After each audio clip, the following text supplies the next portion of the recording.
View point বানাইছো না মনে হয় না? প্রথমটা উপরেরটা। হ্যাঁ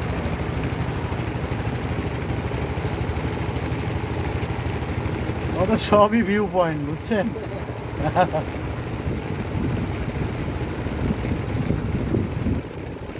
না, আপনাদের কি যে এই যে ব্লগ দেখি আমরা, ভিডিও দেখি, দেখে দেখে যে ভিউ এডিটিং দেখে মনে হয় যে অনেক কিছু, বাস্তবে যখন রিয়েল লাইফে দেখি কই আসলাম, আমরা শ্রীমঙ্গল গেলাম, এই দূর থেকে আসা ড্রোন যাওয়াটাই। ভিউ, এই ধরনের ভিউ দেখে দেখে এটা ঠিক মানে বলছেন। মিলাইতে পারি না বুঝছি বুঝছি। যে কালার গ্রেডিয়েন্ট এগুলো কোথা থেকে আসে।